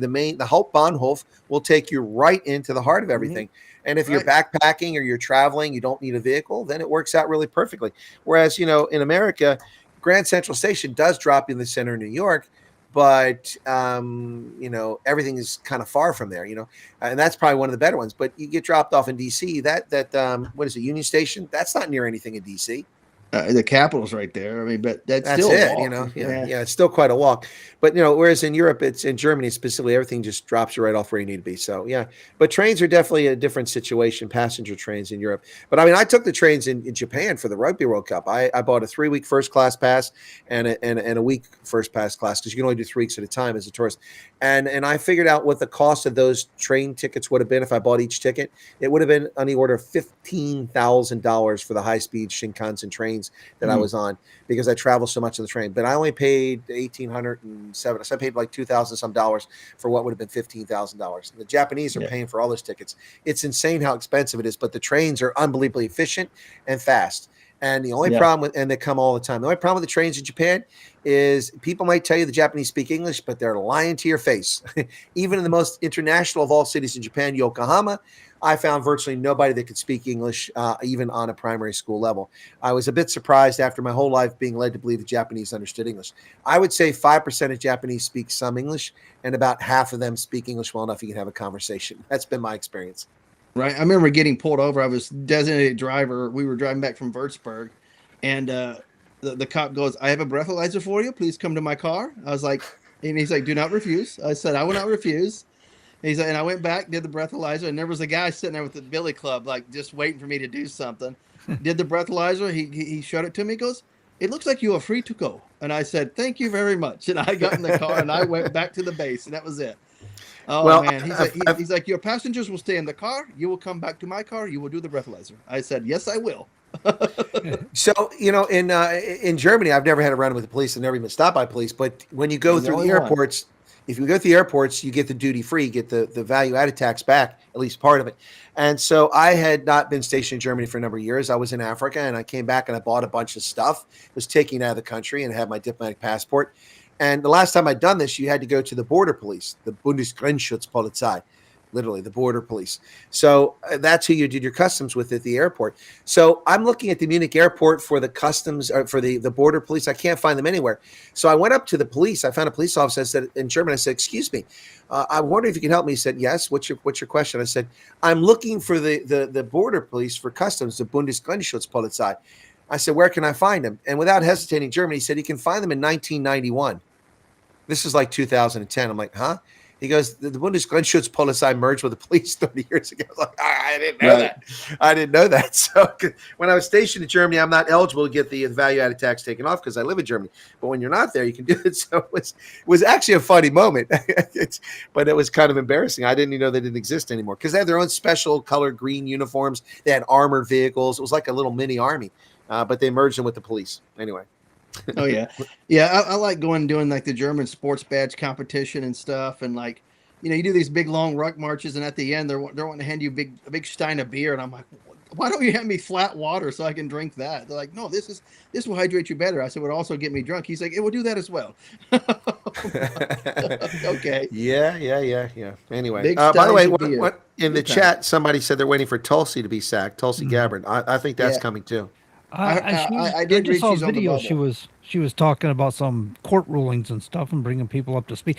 People got to understand, just because you don't see it at front and center in mainstream media doesn't mean things aren't happening. So I hear these guys that go to this right woke or woke right, and they're talking about, well, Trump's no longer protecting the border, he's not building the wall, Trump's not looking at the Epstein file. Just because you don't see it doesn't mean it's not happening. If you do a little research, you find out the border wall is still happening. They're still protecting the border. We got people in places doing the job they were designated to do. Trump has moved on from that. It's happening now. He's moved on from that, and he's working on Iran, so that becomes front and center. Doesn't mean all these other things that he started have ended.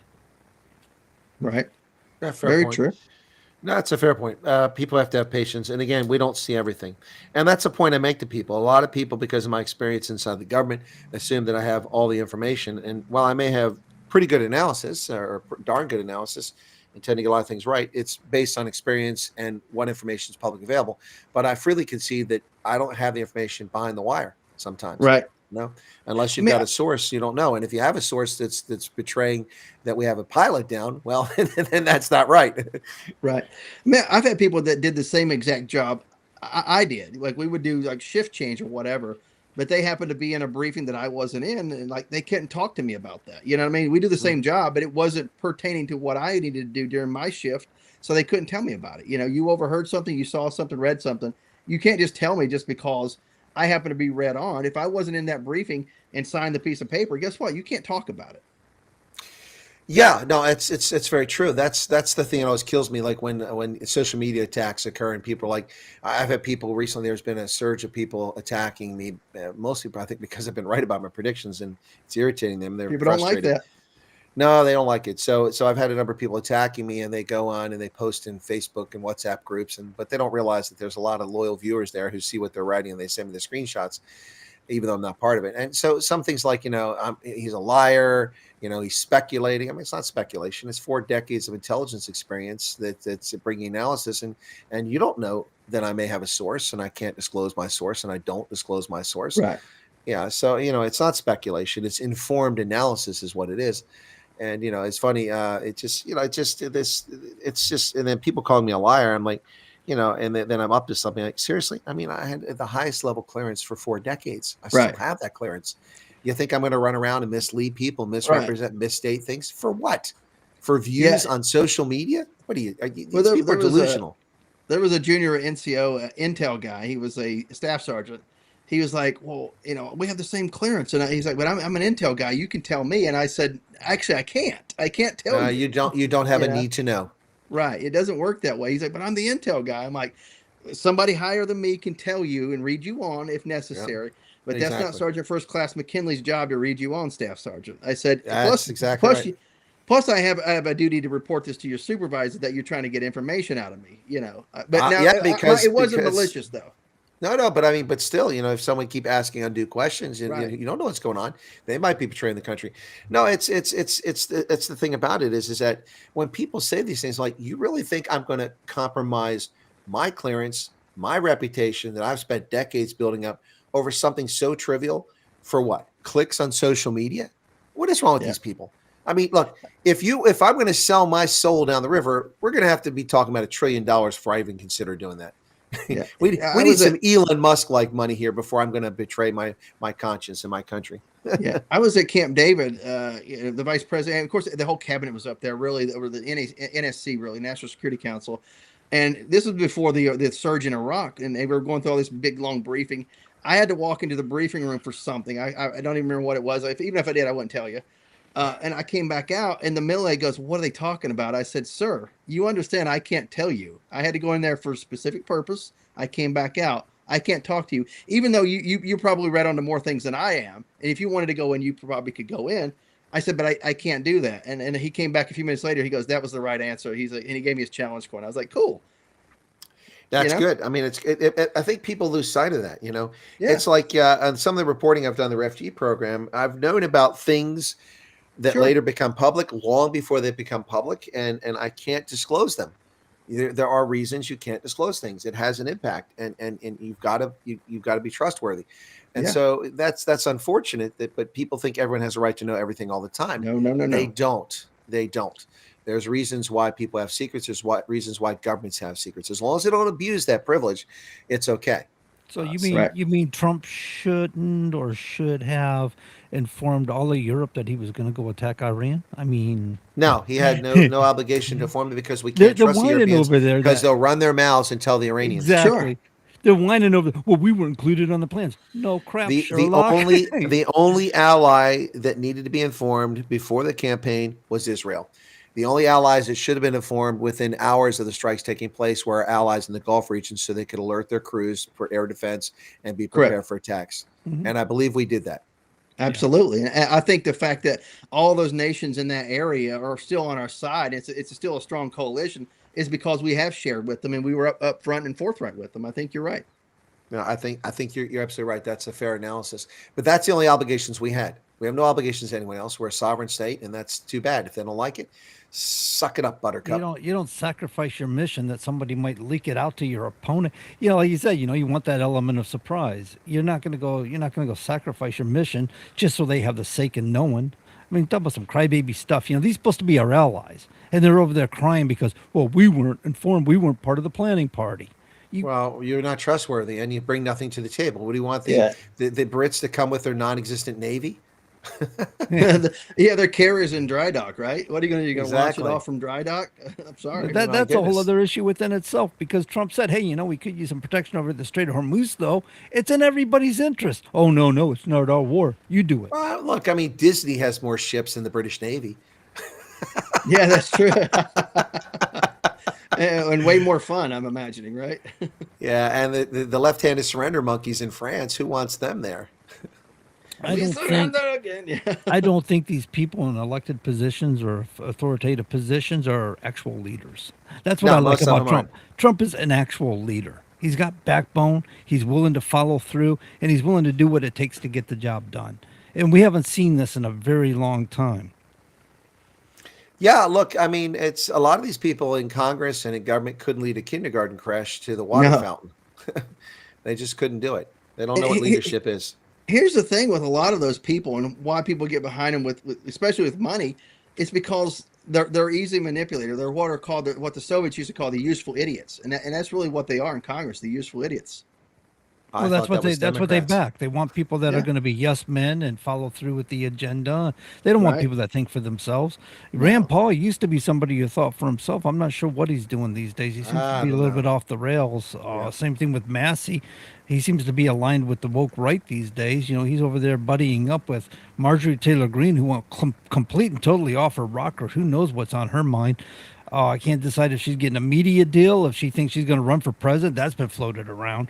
I'm like, nobody's going to vote for her for president 2028. She's going to make it halfway through a primary before she runs out of funds. Yep. Yeah, running for president is going to cost whoever runs for it next, into the billions. It's not something that you can run with. Even if you have a few $100 million, you're not going to get far. You need billions of dollars nowadays. Well, the Democrats are still floating Kamala Harris. She's the leader in polls, ahead of Newsom. Yeah, right. Yeah.